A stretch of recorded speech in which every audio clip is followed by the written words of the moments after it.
tuve la bendición de Dios de tener a papá. Papá fue nuestro maestro, digo nuestro porque somos 7 hermanos, de los cuales todos aprendimos parte de él.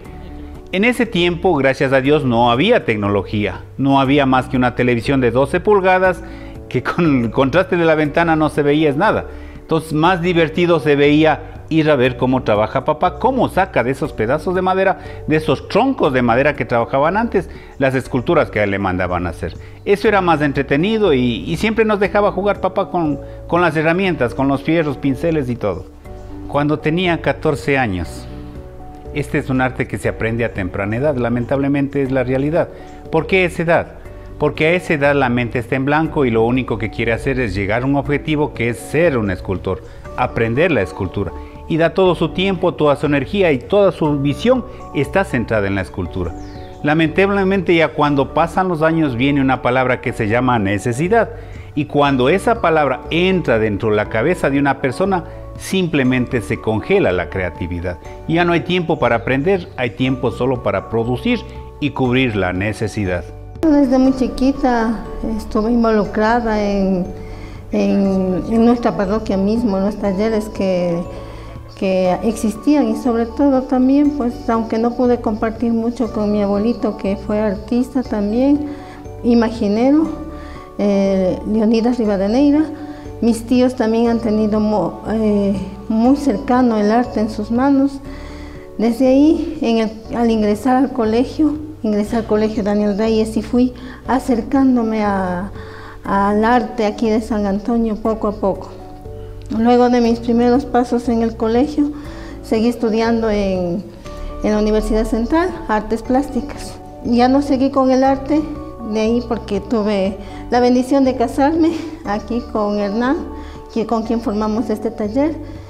Y desde ahí aprendí y me involucré todo lo que es arte en la imaginería religiosa.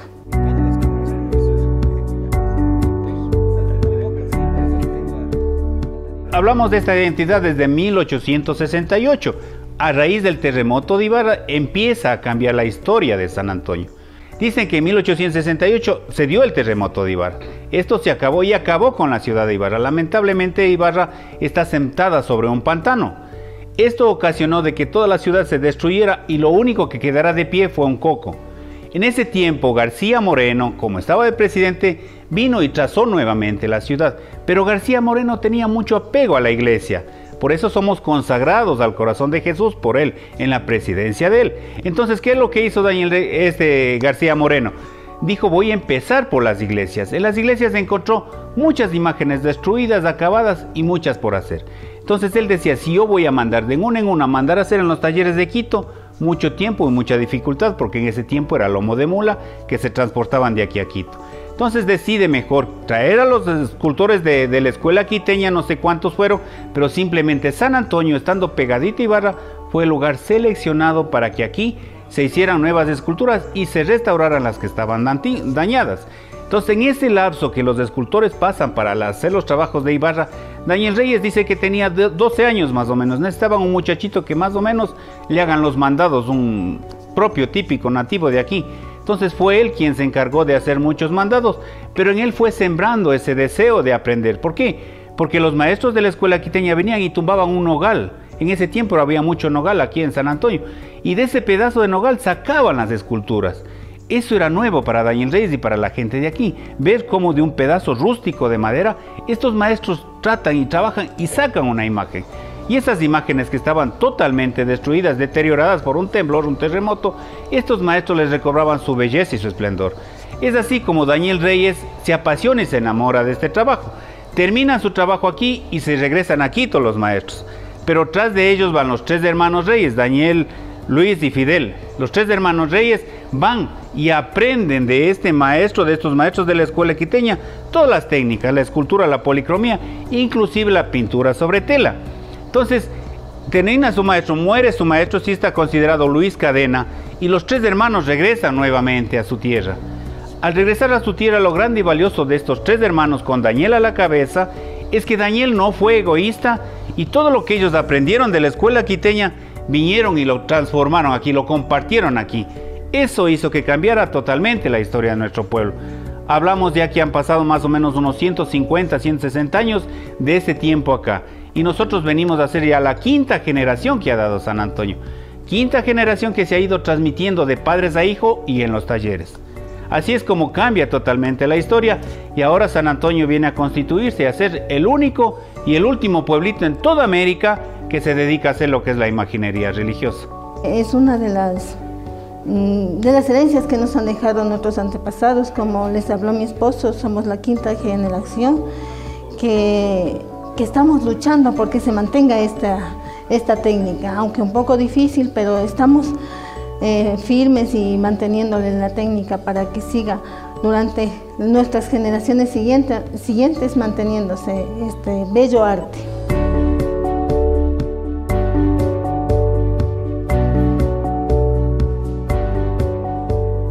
Para hacer una escultura lo único que se necesita es sea una fotografía, estampa o modelo.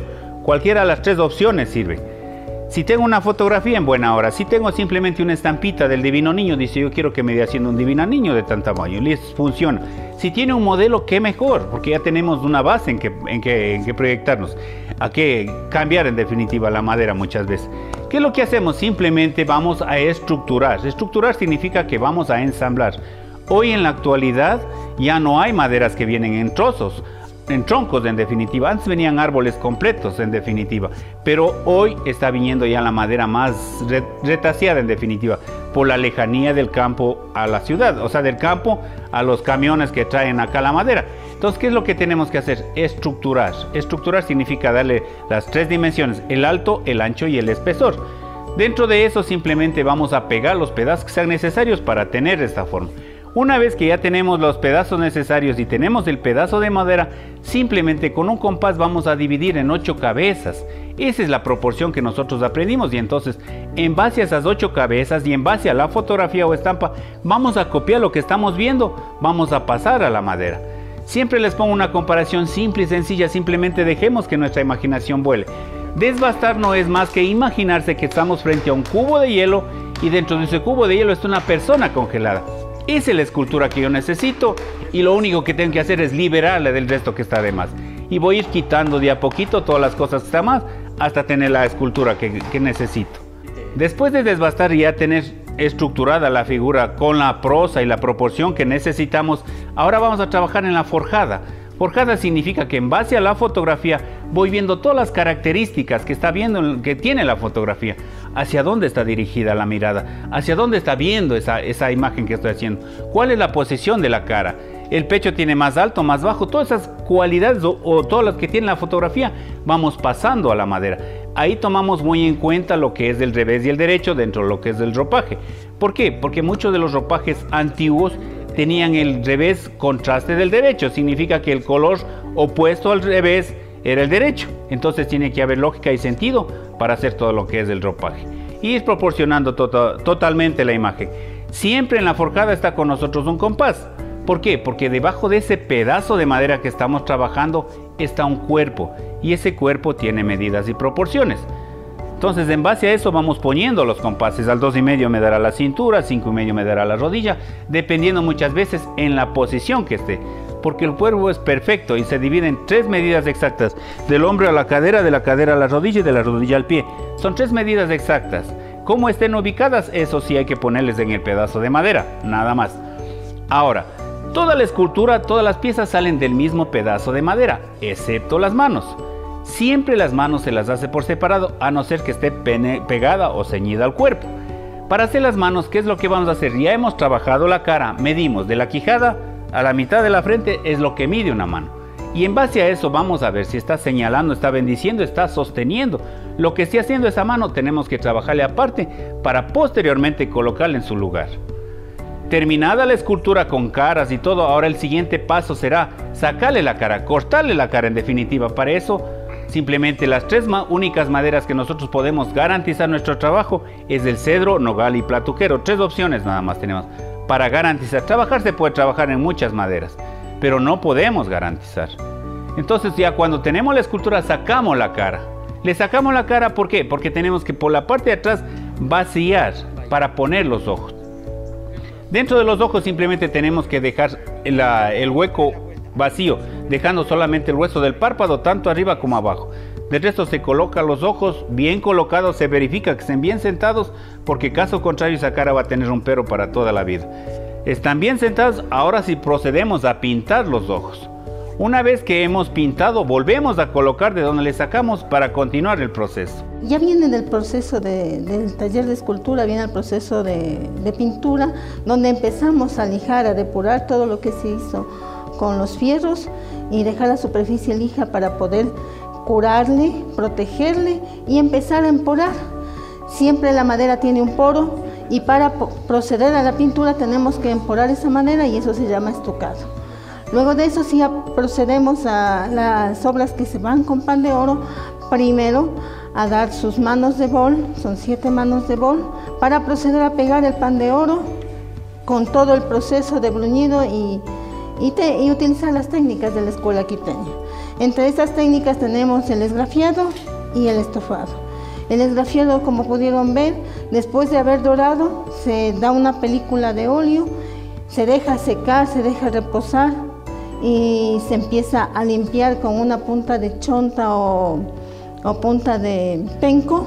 Empezamos a dibujar y a retirar el exceso de óleo para que quede la figura y resalte el pan de oro. También utilizamos la técnica del estofado, que se utiliza preparando óleo, micción y carbonato, se deja reposar por algún tiempo y se tamiza. Esa pasta se tamiza y está lista para poder empezar a pintar con un pincel y dibujar todos los dibujos, los detalles que se necesitan. Se deja reposar así mismo unos 3-4 días y se puede pegar el pan de oro. Estas son las técnicas de la escuela quiteña que nosotros hemos seguido manteniéndoles en nuestro taller. También después de eso ya viene el encarnado. El encarnado va desde que se pinta con óleo o acrílicos. Procedemos a encarnar la imagen, luego a dar los últimos detalles, que es los rosados, las cejas, los labios, para poder terminar la figura, que viene desde un proceso, desde que empieza transformándose un trozo de madera hasta una bella escultura.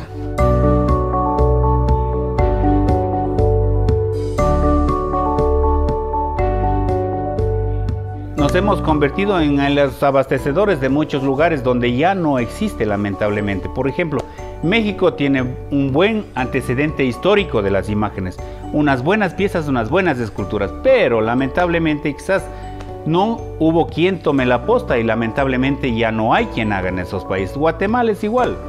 Guatemala tiene un buen antecedente, tienen buenas piezas, buenos trabajos antiguos, pero en la actualidad ya no hay quien haga. Entonces San Antonio ha venido a ser en esa parte los que proveen a ellos, los que les entregan las imágenes. Dios nos dio esta tierra bendita donde pudimos aprender lo que más nos gusta y quizás eso es lo más importante, que a uno le paguen por hacer lo que a uno más le gusta. Entonces en eso encuentra satisfacción y plenitud cuando empieza a trabajar un trabajo. Por eso le decía que nunca se deja de aprender, porque cada figura es un reto de superar, de mejorarle y de sacarle lo más perfecto. Tenemos que hacer imágenes pero que inspiren devoción, o sea, que inspiren todo eso, que vean un acabado único, perfecto en definitiva. La perfección es difícil de conseguir, pero hay que trabajar para ella.